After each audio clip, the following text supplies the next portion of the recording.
Máxima tensión en el estrecho de Taiwán. Buques y aviones militares chinos han vuelto a traspasar la línea media del estrecho de Formosa en un posible ataque simulado. Es parte de sus maniobras como respuesta a la provocadora visita a Taipei de la presidenta de la Cámara de Representantes de Estados Unidos, Nancy Pelosi. Durante su gira asiática de mayo de 2022, Joe Biden logró irritar a China con declaraciones que alteraron el histórico principio de ambigüedad estratégica que rige las relaciones de Estados Unidos con Taiwán desde hace más de 4 décadas. El presidente estadounidense había dicho que si China invadiera la isla, Washington la defendería militarmente. Pero en realidad, desde tiempo atrás, Beijing se muestra decidido a afirmar cada vez más enfáticamente sus derechos sobre Taiwán y otras áreas en disputa que considera territorios soberanos en el mar del sur de China. No jueguen con fuego. Ese fue el mensaje del presidente chino Xi Jinping a su homólogo estadounidense Joe Biden. China le advierte a Estados Unidos sobre las consecuencias si persiste en apoyar las aspiraciones independentistas del gobierno de Taiwán. Hay que tener en cuenta que Estados Unidos no reconoce la independencia de Taiwán. De hecho, tan solo lo hacen unos 14 países en todo el mundo, pero hay unos vínculos fortísimos entre los dos países. Para que nos hagamos una idea, Taiwán es el 9º socio comercial de Estados Unidos y no estamos hablando de una economía pequeña. Si hablamos de Producto Interior Bruto, por ejemplo, si tenemos en cuenta el PIB, Taiwán sería pues la economía número 22 del mundo. Beijing acusa periódicamente a Washington de alentar a los sectores independentistas taiwaneses y aunque no descarta el uso de la fuerza, afirma que busca la reunificación por la vía pacífica. Mientras tanto, en respuesta a las tensiones crecientes, el gobierno taiwanés entrena a sus ciudadanos con ejercicios de defensa civil. Un dominio de China sobre Taiwán significaría un gran golpe para las aspiraciones de Estados Unidos y una victoria para Xi Jinping. Pero ambos mandatarios tienen mucho que perder. Una guerra entre las dos grandes potencias podría ser el peor escenario para la seguridad mundial.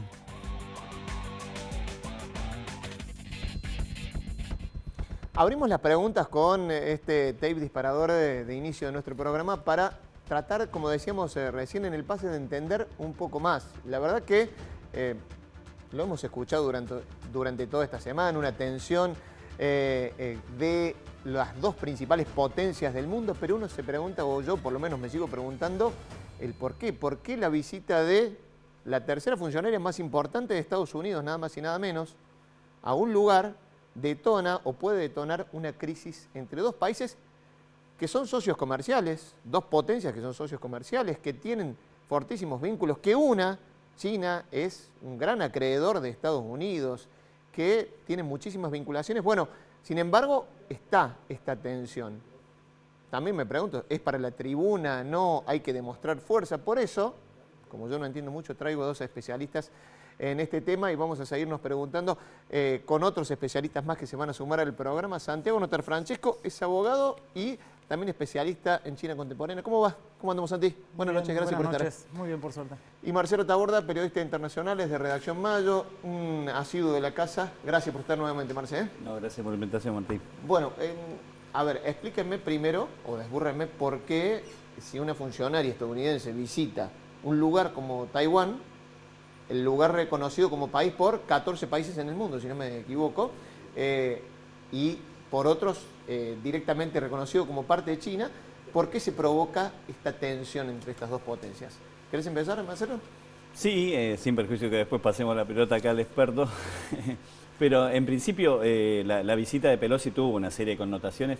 No podemos obviar en este momento de redefinición de tableros a nivel internacional, ¿no? Está transcurriendo y todavía nadie tiene una idea aproximada de cuál va a ser el desenlace final de la guerra en Ucrania, donde China ha tenido una posición de cautela, donde China de todas maneras ha reafirmado su alianza estratégica y económica y de intereses con Rusia, que es una de las partes intervinientes en este conflicto. Pero no ha intervenido. No ha intervenido, pero sí ha tenido su papel en el momento de votar en el Consejo de Seguridad de las Naciones Unidas, donde China es un país que tiene veto también y donde cuando mucho ha habido abstenciones en determinadas resoluciones o en determinados ámbitos de Naciones Unidas, pero no ha sido un voto contrario a la posición rusa, al menos hasta ahora, pese a que tampoco se siente cómodo con este conflicto en Ucrania. Pero vos decís, bueno, estamos en un momento de tensiones, hay una guerra, ¿y por qué, digamos, la tercera funcionaria más importante, digamos, en la línea de sucesión presidencial de Estados Unidos visita una isla pequeñita y detona esto? Pero además con un ingrediente de paradojas, ¿no? Porque si hay algo que está defendiendo, por ejemplo, en territorio ucraniano, Estados Unidos y OTAN, es la integridad territorial de Ucrania frente al planteo que tiene Rusia de que, bueno, Vladimir Putin, antes de lanzar sus operaciones militares en territorio ucraniano, o la invasión, según se la mire desde distintas ópticas, lo que dijo es que quería reivindicar el derecho de las poblaciones rusófonas de Donetsk y Lugansk, o la zona del Donbass, para lograr su autodeterminación, finalmente su independencia, así como también ratificar la anexión de Crimea. Ese argumento de integridad territorial que defiende Estados Unidos en Ucrania no pareciera ser el mismo que plantea luego en un territorio en disputa como es el de Taiwán, siempre reclamado como parte existente e indivisible del territorio chino por Beijing. Entonces, esa incongruencia ya nos está dando un poco tela como para cortar de que la situación no es tan simple y que hay intereses que por supuesto que van debajo de esas posiciones, ¿no? Santiago, para contextualizar históricamente, decía Marcelo, un territorio que China considera una provincia rebelde, es así, porque digamos, aquel que no está muy enterado de los temas dice, sí, pero Taiwán es un país, no es un país, es una provincia china. Contextualizarlo históricamente a esto, un toque, si podés, en resumidas. Vamos a tratar de hacer un esfuerzo para hacerlo muy resumido, pero me parece una cosa que es importante tener en cuenta y que yo creo que una vez que uno la conoce le modifica el mapa mental cuando habla de Taiwán, es que el nombre oficial de lo que en Occidente conocemos como Taiwán es República de China. Claro. Ese es el nombre oficial que tiene el gobierno de ese lugar, porque vamos a empezar a contar una historia bastante larga, pero a partir de 1949, que es cuando termina la Guerra Civil China, el Partido Comunista gana la Guerra Civil y funda la República Popular China, que es lo que todos hoy conocemos como China, fundada por Mao Zedong y la China continental. La China continental, exactamente, ¿no? Eso que conocemos como la China continental. La parte que pierde la Guerra Civil, que en ese momento era el Partido Nacionalista chino que estaba en su gobierno, escapa, cruza el estrecho de Taiwán y escapa hacia la isla. Y ahí continúa con el gobierno de lo que era la República de China, o sea, lo que antes de 1949 gobernaba todo, el continente, un continente en guerra civil. Y a partir de ahí es que el continente reclama a esa isla como una provincia, ¿no? Y considerando los principios de la integridad territorial, también han sido reconocidos en el transcurso de estos años por la ONU, y ya la mayor parte de los países del mundo reconoce que el gobierno legítimo de China, o sea, la legítima República de China es la República Popular China, el gobierno con sede en Beijing, y no reconoce a Taiwán como un gobierno legítimo, sino como parte de su territorio rebelde, digamos. Exactamente, sería, ¿no? Incluso las Naciones Unidas lo hace así. El tema es que ese gobierno se ha podido mantener por el transcurso de estos 70 años, y dentro mismo de la isla de Taiwán hay como una grieta, digamos, hay dos grandes partidos políticos en Taiwán. Uno es el Partido Nacionalista, que dice, digamos, tiene como ideal volver a China y volver a recuperar el gobierno de toda la China continental, mientras que el partido que actualmente gobierna China es un gobierno que entre sus principios tiene el independentismo, ¿no? Y que dice, nosotros con esa historia de ser parte de la China continental, nosotros ya no tenemos nada que ver, nosotros tenemos que ser independientes, tenemos que fundar un nuevo país y proclamar nuestra independencia. La China continental tiene dicho en reiteradas oportunidades de que una declaración de independencia de Taiwán significa una declaración de guerra, ¿no? Va a ser tomada para quien es hoy la segunda potencia mundial como una declaración de guerra. Este raconto termina de que la tercera persona en la línea de sucesión de Estados Unidos, como Nancy Pelosi, vaya a reunirse con la presidenta independentista de Taiwán, signifique para la República Popular China un acto de provocación muy importante.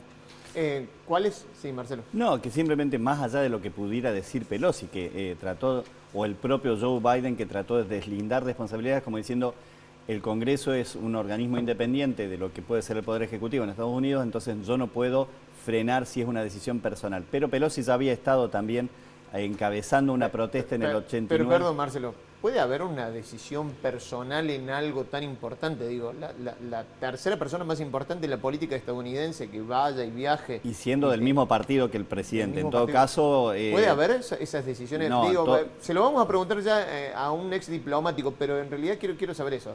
¿O hay una intencionalidad que se entiende por qué lado?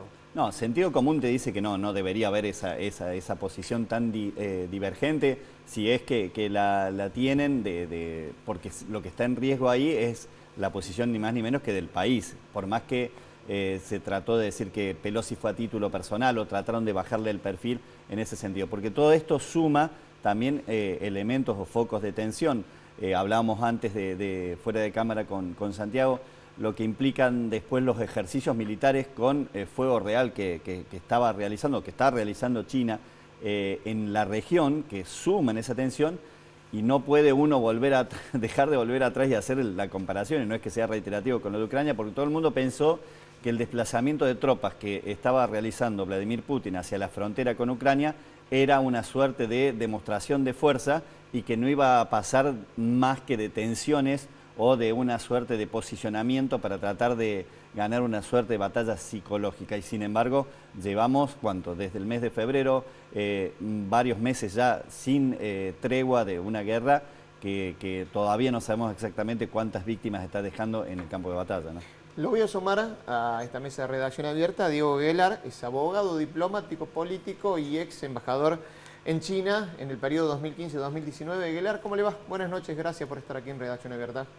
¿Qué tal? ¿Cómo le va? Disculpen la improvisación, estamos en un auto camino a Rosario porque doy una charla a Preside, el Congreso Anual, así que, bueno, pero acá estoy a disposición de ustedes. Muchas gracias, entonces, doblemente. Bueno, a ver, para entender, usted, ¿cómo puede leer, usted que fue embajador, estuvo en China, ha seguido, bueno, imagino, esta tensión, esta escalada de tensión, por lo menos que se ha dado desde la semana pasada hasta ahora, ¿cómo le entiende usted, Guelar?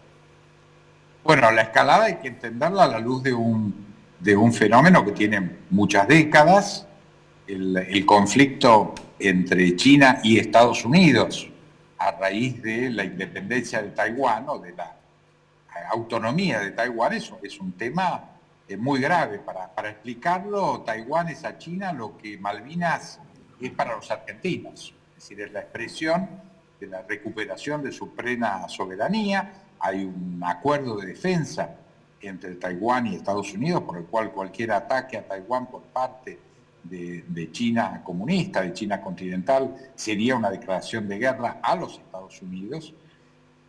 Esto ha generado esta controversia por la visita de un personaje muy importante, tercera en la sucesión constitucional, presidenta de la Cámara de Diputados, miembro del mismo partido que el presidente Biden, Nancy Pelosi. Esto ha urticado en China sin lugar a duda, y hay un contexto muy delicado que tiene que ver con el conflicto número uno en este momento, que es la invasión rusa en Ucrania. China se ha mantenido, y espero que así siga, neutral, creo que no ha apoyado esta aventura del premier Putin en relación a la invasión a Ucrania. Entonces es un tema que suma como dos pinzas de tensión mundial, una, Ucrania ocupada, invadida por Rusia, y esta tensión en el mar de la China. ¿Afecta esto las relaciones entre China y Estados Unidos? Digo, socios comerciales, uno acreedor del otro, con permanente afluencia de muchas cosas, no solamente de comercio entre uno y otro, o es una declaración de poder. ¿Cómo se maneja eso? No, esto afecta. Pensemos que por un lado el primer socio de China es Estados Unidos. El primer socio de Estados Unidos es China. Tienen dos áreas que justamente en repudio a esta visita se han suspendido. Espero que se reinicien, pero se han suspendido. Es la cooperación en temas medioambientales y la cooperación en temas militares. Estos dos comités de cooperación, pensemos lo que significa, cooperación militar y cooperación medioambiental en las dos potencias que son las que más polución producen en el mundo y en la estratosfera. Imaginemos entonces lo que significa esta suspensión de cooperación. Es un dato grave, esperemos que esto pueda digerirse y puedan reiniciar esa cooperación que es tan importante para el mundo. Recién acá con los colegas, Gelard, hacíamos referencia a un poco ese doble estándar, se podría decir, de Estados Unidos, defendiendo por un lado la integridad territorial en el conflicto de Ucrania, pero ahora asusando, o por lo menos impulsando o respaldando esa reivindicación independentista taiwanesa. Bueno, esto es lo complicado, por eso este viaje ha generado una gran polémica. Creo que hay que manejarlo con mucho cuidado, porque, insisto, estamos hablando de un tema muy delicado. En función de este episodio, China lanzó un ejercicio militar inédito en su historia, todo alrededor de la isla de Taiwán.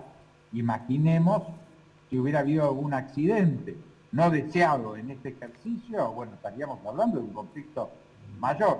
Yo creo que en esto hay que tener mucha prudencia y esperar que efectivamente las dos superpotencias que hoy hay en el mundo, en el tope de la pirámide del poder, puedan enfriar los ánimos y superar. Vamos a ver si no perdemos la conexión, porque acá el colega Marcelo Taborda le quiere hacer una pregunta. Sí, buenas noches. Buenas noches, Gelard. La consulta tiene que ver con el papel de Argentina particularmente y de Latinoamérica en esta zona de disputa entre dos colosos como son Estados Unidos y China, y la consulta va por qué pasos debería dar o cómo debería manejarse, según su criterio, Argentina ante un conflicto semejante, sobre todo si esto se profundiza y si Latinoamérica o la región, y en este caso nuestro país, de alguna manera terminan involucrados si esto se genera una escalada aún mayor, ¿no? Bueno, para nuestra región es un tema preocupante porque, como ustedes saben, después de Brasil, nuestro socio más importante, China, es el socio más importante para Chile, es el socio más importante para Perú, para Uruguay, para Brasil. Es decir, en toda la región hoy tiene una inserción tanto en lo crediticio, en inversiones y en comercio, muy grande China. O sea, nosotros tenemos que esperar que reine la sensatez, porque para nosotros hoy China es un factor muy importante de desarrollo. Yo creo que ha tenido una relación muy importante desde el año 2004, especialmente hasta ahora. Llevamos ya realmente un periodo muy importante de crecimiento en la relación con China, lo mismo nuestros vecinos, o sea que creo que en eso tenemos que manejarnos con prudencia, pero yo creo que el factor China en términos de mercado para nuestros productos, etcétera, es muy importante hoy y seguirá siéndolo en el futuro. Gelard, muchísimas gracias por este contacto con Redacción Abierta de Canal 10. Muchas gracias a usted. Ahí estaba entonces el diplomático, político, ex embajador durante la presidencia de Mauricio Macri, 2015-2019 en China, Diego Gelard, dando su aporte también con un conocimiento del lugar. No sé si quedaba algo más en esa contextualización histórica que estabas haciendo, Santiago, porque ha habido como que 3 momentos de tensión en la historia después de ese 1949, 3 momentos de tensión fuertes entre China y Estados Unidos. ¿Este podría ser otro o crees que ya están más maduras las cosas como para aplacarse? Mira, yo pienso y entiendo de que en las cúpulas gubernamentales de ambos países, para personalizarlos en Xi Jinping y en Biden, hay una decisión de no escalar el conflicto por las repercusiones desastrosas que eso tendría para ambos países. El problema es que, como lo mencionaba Marcelo, lo charlamos un poco también afuera de cámara, el conflicto entra en una dinámica donde el rol de terceros actores, que tal vez no son las cúpulas gubernamentales, si quieren podemos mencionar a Nancy Pelosi, pero este ejemplo que también ponía el ex embajador Gelard de un misil que se desvía unos kilómetros del lugar donde tiene que ir y en un territorio como el mar del sur de China, muy poblado y con muchas tensiones, y impacta en un buque japonés, por ejemplo, puede generar un conflicto de otra escala. Cuando ya la tensión llega a un límite donde hay maniobras de terceros actores que pueden disparar un conflicto mayor. Yo creo que ese es el punto preocupante hoy, aún entendiendo yo de que hay una decisión tanto del gobierno de China como del gobierno de Estados Unidos de que esta tensión no escale militarmente, ¿no? Te hago la misma pregunta que le hacía Marcelo recién. Entonces, ¿cómo se entiende? Digo, ¿cómo entender por ahí? Porque uno piensa también un Estados Unidos con, no me voy a hacer el especialista, pero creo que Biden tenía bajos niveles de aprobación. Entonces, bueno, decir, bueno, salir a mostrarse de otra manera al mundo, levantar el perfil en ese sentido, en ese perfil internacionalista de dominio de muchas áreas, digamos, ¿cómo lo entendés vos? Mirá, lo que a mí me parece es que, digamos, la foto es este conflicto de Taiwán que estamos viendo, la llegada de Nancy Pelosi. La película es la disputa por la hegemonía global que está teniendo China y Estados Unidos desde hace algunos años y que va a seguir en los próximos años, ¿no? De post-Segunda Guerra Mundial, Estados Unidos es la principal potencia del mundo. Post-2010-2015, China ha empezado a discutir esos lugares y a ganar esos lugares en una serie de aspectos fundamentalmente comerciales, ¿no? Tecnológicos ya en algunas áreas, y militarmente Estados Unidos sigue siendo por lejos la primer potencia del mundo, pero China ya empieza a tener algunos desarrollos en donde al menos le empata. Entonces me parece que la película... ¿Sí? A ver, contame eso, porque uno no sé, ve las imágenes y dice ejercicios militares en toda la zona del mar, digamos, en la zona marítima que hay entre la isla y la parte continental. Es una demostración de poder, un muestrario de poder importante. Recién hablabas de algunos misiles que se pueden desviar. Yo no creo que los misiles se puedan desviar, ¿no? Digamos, hay esas consecuencias no deseadas como eran que le llamaban en la guerra. Los daños colaterales. Los daños colaterales, exacto. Pero ¿tiene un poderío militar grande China? ¿Lo está demostrando? Sí. Por eso, con la particularidad de que digamos, Estados Unidos sigue siendo en el aspecto militar, en presupuesto y en desarrollo, sigue siendo por lejos la principal potencia del mundo, pero China hoy ya tiene una fuerza militar para nada despreciable, y mencionando estos otros momentos de tensión que ha tenido China con Estados Unidos en la historia, hoy está mucho mejor preparada para un conflicto militar que en toda su historia, digamos, ¿no? Sobre eso no hay dudas.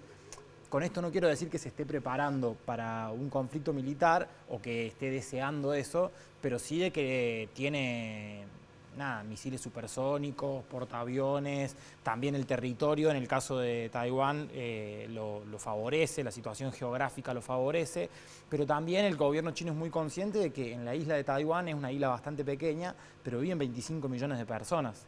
Es uno de los territorios más poblados del mundo, y la estrategia que se ha dado el gobierno chino en las últimas décadas tiene que ver con la búsqueda de recuperar Taiwán por vías pacíficas, por vías, digamos, de seducción, más que por vías militares, ¿no? ¿Marcelo? No, y de paso, dos cosas con el tema de la película a la que hacía alusión recién Santiago. La disputa europea, la ruta de la seda y todo lo que significó también la puja por la tecnología, la imposición del 5G, que si China iba a tener, ya tenía acuerdos firmados con Europa, que de alguna manera se deshicieron o que quedaron en stand-by a partir del conflicto o por presiones de Estados Unidos. Y esto que le preguntábamos al ex embajador Guelar, de territorios como Latinoamérica o como África, donde China ha entrado, pero además de maneras muy inteligentes, a partir de inversiones, a partir de desarrollo y a partir de negocios que son, bueno, lo decía él, primer socio comercial de un montón de países, sí, entre ellos el nuestro, con una serie de relaciones que son muy fuertes y que no son tejidas ocasionalmente, sino que están pensando en el largo plazo. Una estrategia que no sé si ha tenido en los últimos años Estados Unidos, más allá de tratar de imponer políticas que históricamente impuso al patio trasero, por decir de alguna manera, y que fue perdiendo influencias precisamente frente a un enemigo que fue más inteligente en estos últimos años, ¿no? ¿Santiago? Sí. Me quedé pensando, para responder tu pregunta, cuál es la causa de la visita de Nancy Pelosi a Taiwán. En la última reunión que tuvo la OTAN, calificó, y fue una novedad, calificó a China como una amenaza estratégica para esta alianza militar del Atlántico Norte. Entonces yo creo que cuando vemos la película, creo que la visita de Nancy Pelosi tiene más que ver con un plan de contención de China, de abrirle frentes de conflicto, que creo que es una decisión que ya tiene tomada la OTAN y así lo ha expuesto públicamente, y que lo de Taiwán es un subproducto, digamos, ¿no? O sea, es un efecto de esta decisión de contención y de intentar de que la República Popular China no siga escalando o subiendo escalones en esta escalera por convertirse en la primera potencia del mundo. En el otro conflicto del que hablábamos, ¿no? Que ya lleva 6 meses, del que, bueno, impactó, pero sigue todavía sin resolución, Ucrania, digamos, y Rusia. Estados Unidos también metió la cola, pero después, bueno, arréglense solos. Da la sensación que el modus operandi siempre es el mismo, ¿no? En este caso, ¿por qué no podría ser así? Digamos, porque se habla de otra cosa. Sí, no, además cuando hablamos de redefinir el tablero y acomodar bloques, en realidad si hay algo que logró hasta ahora en esta guerra Estados Unidos es volver a posicionarse como, de alguna manera, el referente para Europa. Europa, con la construcción que venía realizando antes, ahora sin Angela Merkel, ha quedado como en un segundísimo plano en este conflicto, digamos, pegado a las decisiones que en definitiva se van tomando en Washington o en Estados Unidos.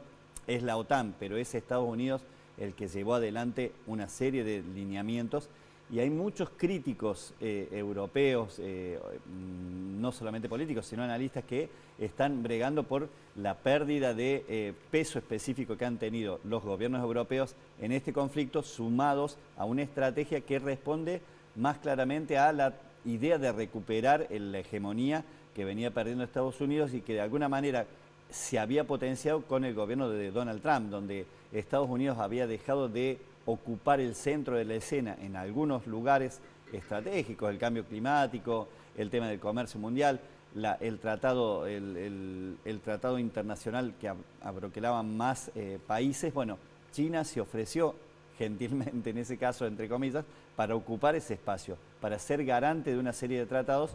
Y ahora es como que a partir de la presidencia de Biden estaría intentando recuperar ese liderazgo o esa posición de hegemonía de Estados Unidos. No sé si le va a alcanzar, como decías vos, la popularidad de Biden no es de las mejores, tiene elecciones de mitad de mandato ahora en noviembre y habrá que ver qué pasa. Está envalentonado un señor como Donald Trump que está hablando ya de que va a lanzar su campaña hacia la reelección de acá a 2 años. Es una eternidad pensar lo que puede pasar de acá a 2 años, incluso en Estados Unidos, pero ese es un escenario político que tampoco se debe descuidar, porque también lo que decías vos es cierto, a veces las situaciones internas promueven o gestan hecatombes internacionales para tratar de tapar lo que está en el interior de ese país, ¿no? Hecatombes internacionales que siempre se provocan lejos, ¿no? Digamos, casi siempre. Lejos, sí. Del otro lado del planeta, en zonas que hay que dominar y demás.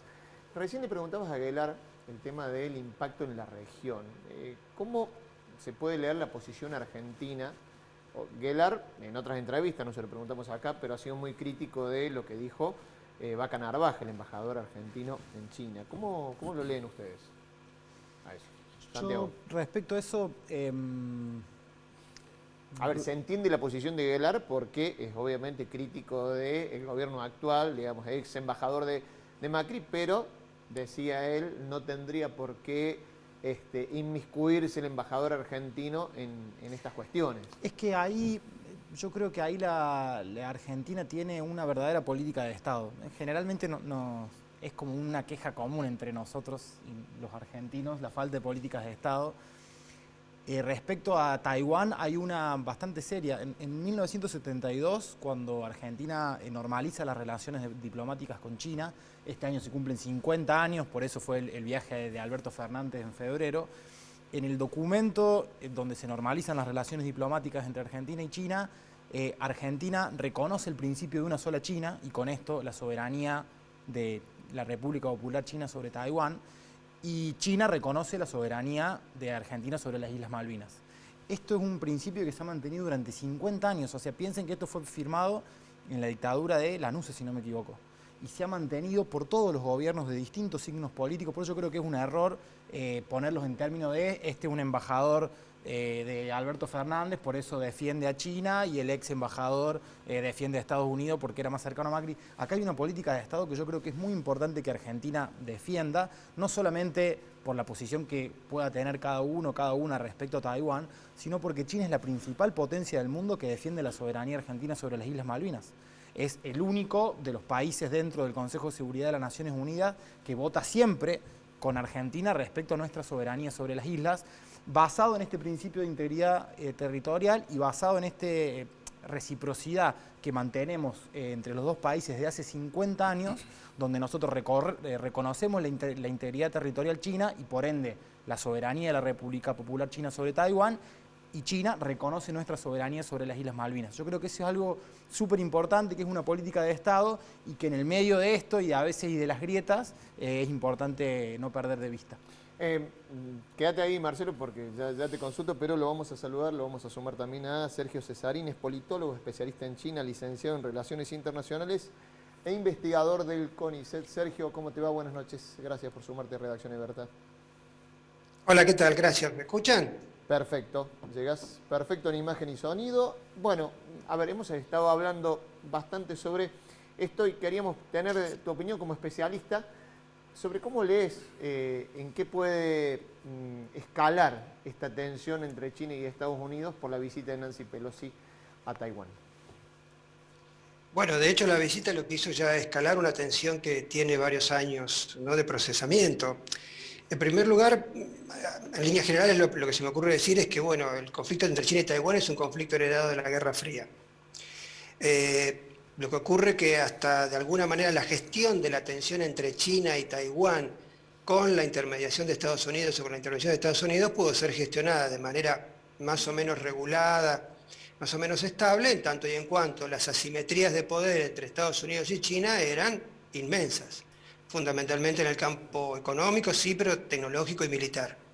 Lo que estamos viendo ahora es una nueva fase en la gestión, obviamente la posguerra fría, en la gestión de este conflicto, de esta tensión, en la que una China con un estilo de liderazgo mucho más, digamos, nacionalista, soberanista, más reivindicativo y evidentemente con otros atributos de poder totalmente diferentes a lo de la China de los 90, o si se quiere incluso al principio del siglo XXI, y que está dispuesta a avanzar muy claramente en lo que considera la defensa de su soberanía nacional, de su integridad territorial, y bueno, y es precisamente un poco eso es lo que está ocurriendo ahora. Entonces, la escalada, ya de por sí, desde el punto de vista incluso de los indicadores de las maniobras militares, están hablando de la creciente activismo chino basado sobre nuevos atributos de poder. ¿Crees que va a seguir escalando eso o se va a llegar a un punto de negociación y, bueno, no digo borrón ni cuenta nueva, pero otro tipo de relación con respecto a la posición a esta provincia china o Taiwán, como podríamos nombrarla? En mi opinión, el conflicto seguirá escalando, grado a grado, poco a poco, pero seguirá escalando porque evidentemente el conflicto estratégico entre China y Estados Unidos ya está abierto. Ambas partes así lo reconocen. Para Estados Unidos, en su estrategia de defensa, China es el gran adversario a batir, es el enemigo del siglo XXI, el gran desafío es China, ha sido manifestado de distintas maneras. Y para China, evidentemente, Estados Unidos sigue siendo, de alguna manera, el primer poder mundial, pero con visos, según la óptica de los analistas chinos, de retroceso, de degradación de su poder a nivel global. Entonces se abre una fase, un tiempo, una ventana de oportunidad para la dirigencia china, para los estrategas chinos, que va aproximadamente hasta el año 2035, 2040, e incluso un poquito más allá, algunos lo piensan hasta el 2049, centenario de la República, en el que China podrá de alguna u otra manera escalar aún más este conflicto, en tanto y en cuanto se entiende que habrá una correlación entre mayor poder económico y mayor poder militar. Entonces, diría que en términos tendenciales, el escalamiento del conflicto en uno de los escenarios, Sergio, es un escenario crítico, como el de Taiwán, seguirá en aumento. no te pido que haga futurología, pero vos decís escalar. ¿Escalar hasta dónde? ¿Hasta agresiones militares de un país a otro? ¿Escalar diplomáticamente? ¿Escalar hasta dónde? A ver, diplomáticamente, desde el punto de vista de que, por ejemplo, este suceso de la visita de Nancy Pelosi ha roto ciertos niveles de diálogo entre China y Estados Unidos en temas altamente sensibles. La suspensión de los diálogos militares de alto nivel es un tema importante. ¿Por qué? Porque las maniobras militares, los ejercicios militares e incluso el desplazamiento de la séptima flota estadounidense por la región puede ocasionar, por un error, puede ocasionar un incidente y eso llevar a un entendimiento de una agresión o un conflicto directo. Entonces, minimizar esos riesgos es importante y eso se logra mediante diálogo o cooperación directa. Segundo, las maniobras nos muestran que se ha avanzado sobre, digamos, aguas territoriales taiwanesas y espacio aéreo taiwanés. Tercero, las maniobras han impedido el tráfico marítimo internacional por el estrecho y han dificultado la logística internacional subregional. Entonces, de alguna u otra manera, la interdicción de buques militares, el patrullaje por parte de los portaaviones chinos, que están comenzando a ser desplazados poco a poco para proyectar el poder militar naval de China hacia el sudeste de Asia, también son factores importantes. Entonces, me parece que está todo dado para que se produzcan estos niveles de escalamiento. Repito también, no solamente hay que ver la cuestión externa, lo que es costas afuera, sino también desde el punto de vista de la política interna china. Este escenario tiene que ver, se vincula fundamentalmente con un estilo de liderazgo fuertemente nacionalista y un estilo de conducción política fuertemente centralizada como el que ha impuesto el presidente Xi Jinping. Sergio, muchísimas gracias por sumarte a Redacción Abierta. Muchas gracias. Ahí estaba el especialista en política china, Sergio Cesarín, dando también su visión. Les agradezco muchísimo a los dos por haber estado, por ayudarnos a entender un poquito más esto otro, que esperemos que, que algunos de los que estuvieron opinando aquí se equivoquen, ¿no? Y que no escale más, ¿eh? Gracias a los dos. Gracias a vos. Nosotros nos vamos a la primera pausa en Redacción Abierta y ya seguimos.